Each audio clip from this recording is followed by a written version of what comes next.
I've seen you around at the planning department meetings and that, so. I think everybody knows who I am. Feel free to let me know who you are. Mike Stevens, I'm chairman of the CPA. That I know. You know Jim? Yes. I'm the best you. How are you? Good to see you. Hi, nice to meet you. Yes, we've met. Give me it. Hi, how do you do? And you So are. Lisa Anderson, I'm the clerk. Hi. We're gonna still over here the rest of the day. And of course, everyone over there. Okay, 6:45. I'll have him again. So I'd like to get a motion to open the informal meeting. I'll second it. All in favor?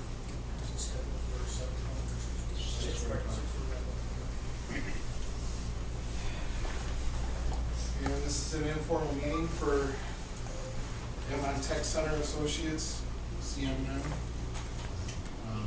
That's something, I didn't hear what it was. Usually it's me, by the way. As we go forward here, this is your chance to speak to us of what your plans are as far as for what you're requesting from us in needs of variances, special use, all those, and also to give everyone on my board here an opportunity to ask you questions in regards to any of those. This is, again, an informational meeting. There's no decision going to be made here this evening. And at this time, I'm going to refrain from public comment. I did bring that to the table the last time that we met all together here. And you'll have your chance at public hearing for that. And I greatly appreciate that anybody that is here just from the general public to listen in, to please keep doing that. I think that's a great thing to do. So with that, Okay. that's someone to start. Yes, I'll go ahead. O'Donnell. My name is Joe O'Donnell. I'm the architect of record for this project. It seems like it's been quite a while since we've met with the ZBA. We've been in front of planning quite a few times, and I'm just going to take this opportunity to bring you up to speed and up to date on how the project has evolved over the last several months. And I beg your pardon if I repeat myself, but I don't quite remember if it was planning or zoning or where we left off. But where we are today is that over the past several months, Mike has gone back and he's really redesigned this whole operation, this whole process of recapturing the material. And I don't remember if the last time we met, we were proposing some equipment and some stockpiles and things like that outside of the building. In addition to that, we had proposed a larger parking lot, a larger product display area. And what we did was Mike has gone back and he's really redesigned the whole system inside the building to get all of the equipment and all of the materials within the structure itself. So what that has done, though, is that has prompted us to request a variance of 45 foot in height in the event that we need to do something with the existing building, either raise the roof to accommodate some equipment, but keeping it all within the confines of the building itself. What we've also done was we've gone back and we've scaled back the modifications to the site such that we're less than half an acre of disturbance to the site, which then wouldn't trigger the SWIP requirements. We're here tonight not only for that height variance, but we're also here tonight for the special use a permit and a signage variance. And in speaking with Jennifer Sargent today, she didn't quite know the formula used for the sign variance, so she said you guys should have that or be able to forward that to us, so that when we go to the next meeting, we'll be able to give you the exact square footage of sign variance that we're going to need. Because my understanding it's based on lineal footage of frontage. It's a big building, and we have to decide, is it going to, is it just this, or what's going to happen even on the rest of the building itself. But Again, just recapping, we're still proposing the new playground area. One of the upgrades we've done is we've decided to incorporate a nicer fence. Mike is committed to creating more stone columns and a black aluminum fence that may look like a wrought iron. A little bit more decorative around the playground than the initial chain link fence that we had proposed. So that's a change since the last time you saw the project. The other one, major change, was the ring road all the way around has been eliminated. The only thing we've done was we've created a little cut-through area here in that existing knob of green space, if you will, just to make it easier for the vehicular traffic to navigate around the site. Let's see, any other major items? I just think the only other thing that we talked to was the RTS, our RTGS is on board with a new bus shelter, and they've decided that they would prefer a bus route that would come in 5 and 20, circle around the perimeter of the east end of the site and back out to 5 and 20. We still are proposing that the truck traffic would come in down along the back here. We've requested from planning board an approval of about 15 trucks a day. 2 to 3 of them would be trucks that would be hauling out finished product to customers of Mike's. So that would be tractor trailer, maybe of a pallet full of tiles, brick pavers, whatever it may be. We did also find out today that DEC has considered this a type 1 action, and we are now going to be required to go for the long form for the seeker, which is that is now is really what's created this to be more of an informational meeting as well. So with that, I think I'll just open it up to questions from the board and see if I missed any gaps in the presentation that you have questions about. My first question on the height variance that you're requesting, it was initially for a silo water tower. Right. And now, and I understand that it's for that because it's being brought into the building, right? But also for the trucks pulling in? Yeah, Dumping? yeah, possibly. So Mike and I are still working together to possibly either trench out within the footprint of the building to do that, or go up, raise the building a little bit to accommodate the bucket. And it's really, it's an exercise in the economics of which one makes more sense to the project budget. So it would be just basically in this area though, it wouldn't be the whole building. Yeah, and that's kind of, where I was kind of leading was that I wouldn't want to apply this variance to the entire building, Right. obviously. Right. So I was wondering if you could come up with an area Yeah.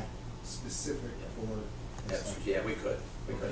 And I have to say, it may not be required if Mike is able to redesign the equipment to stay within the whole footprint of the building. So Right. again, that's still kind of evolving. But it's also my understanding, I think Jennifer mentioned today, either you folks or the planning board brought up the fact that the silo wouldn't have required a variance to begin with. There is a section in our code that I found that is about height modifications and exclusions, and the word silo and the word water tower are both in there, so. Yes, so, but we want to be on the safe side if we're going through this process, should the final design of the equipment require an area, a small area of the building, and as I mentioned, right now, it would be like right in here, but we'll define that a little bit better for you for the next meeting. Okay. Yeah. That's And is that 45 foot beyond our height variance or 45 foot? Total. Yeah, so it's, I believe it's a 10-foot variance, that's a good clarification.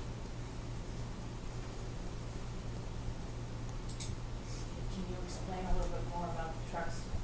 This is the first we've heard about the trucks being dumped inside. Can you explain a little bit more about? Yeah, well, for that? what we decided to do was, we have an existing overhead door here, and what Mike's intentions are, is he has designed the equipment so that a truck could fully back into the building itself, raise its bucket, and dump, and then go. And again, I know we've had this conversation before, but I don't think we can state it enough or reinforce it enough, is that this is already clean material coming to the site. It's already been through a transfer station, certified, and coming to the site, so. Before it was gonna be dumped into a water pit That's gonna be inside. It's gonna be Yes, exactly. Same process. Yeah, same process. It used to be outside. And I also can say that Mike has just recently received the acoustics report from our acoustics consultant.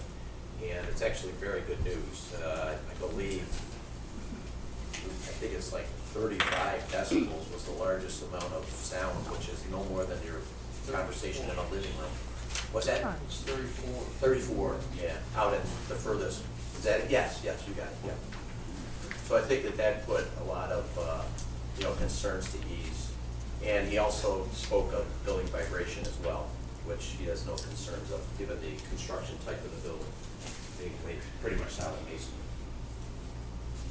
Now, just so we're all on the same page, there was the February 11th, 2015 report that was given out. There hasn't been a new one since. No, right, that was it, February. Is that the date on that one? That is what the date is that I have on. Yeah. Just want to make sure that nothing new is coming out. So I think, all in all, I think the project has definitely evolved into something much better and much more palatable and acceptable than, the first day we came in here. I think Mike's done an incredible job redesigning this whole process. So, Now, your entire process, I know you had a flow chart from being at the planning board meeting myself. Could you kind of go over that? yeah, I didn't bring Just that on the big board. If I could borrow your plan, maybe, Yep. for a minute. And I may ask Mike to help me here because I don't want to talk out of turn on this whole process, but, yeah, right now, so this is the latest flow chart of work.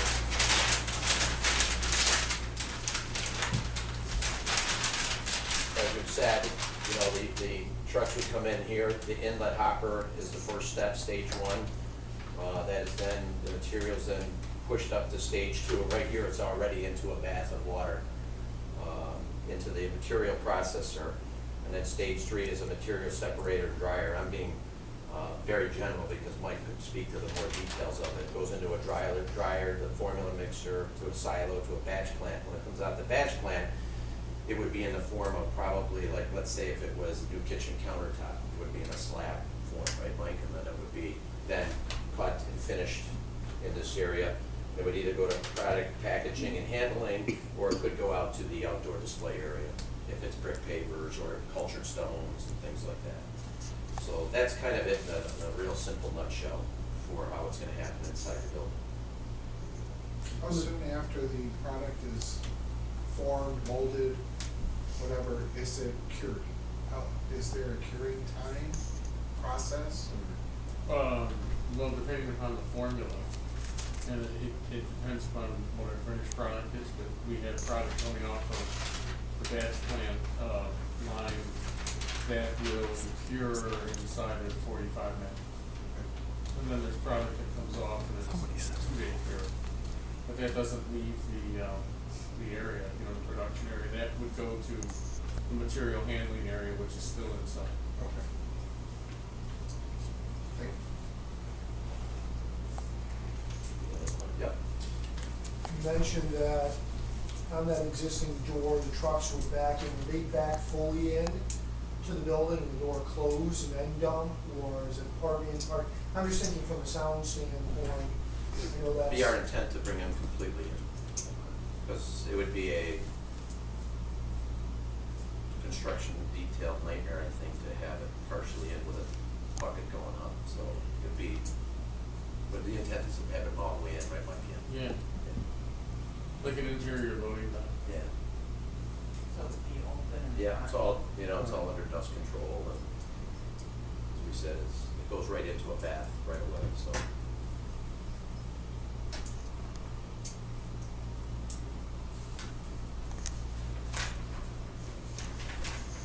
So I think that helps with the height. And your clarification later on Yeah. how much area required. for Yeah, that. we can hatch out an area, Right. show you where that's gonna be. Does the curing process involve emission of any fumes or odors that are gonna exit the building? No.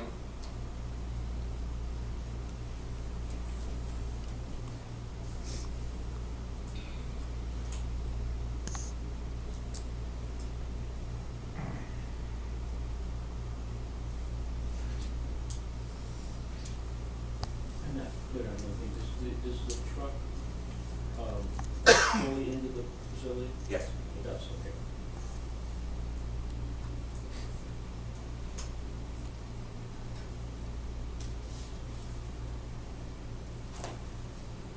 I think just the only other thing to Mike that Jennifer said you guys need to either consult with the planning board is who's gonna take lead agency on that, secret process.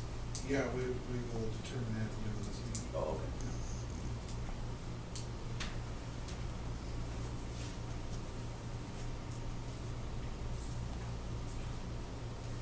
Guess if I may here, there's, in regards to the special use permit,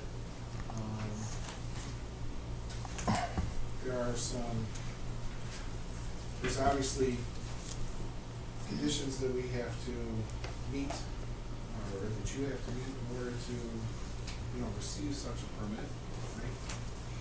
But I guess to drive us in the right direction and,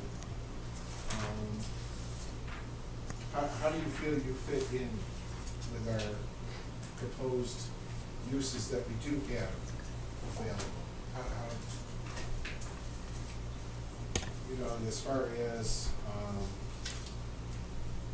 Well, I think the general definition of the light industrial area there, I think fits. I think the special use permit is strictly because this type of operation isn't specifically identified as a use, and when something is not identified as a use, they cover it. It's kind of like a blanket catch-all, the special use permit, as a catch-all to accommodate, I guess, unique circumstances like this. but and Jim, correct me if I'm wrong, it needs to be specific. The use permit that you would be obtaining needs to be specific to your process. Yeah. I think Dave may have submitted something to Jennifer, a complete description of why we fit that. And I don't have it memorized off the top of my head, but I believe that was submitted with our package. Yes, it was. Yeah. There's a full letter from us addressing each of your conditions on that. And we think this this use is very much in accord with the zoning in place existing. Yeah, that's it. Can I say? Yep. Okay.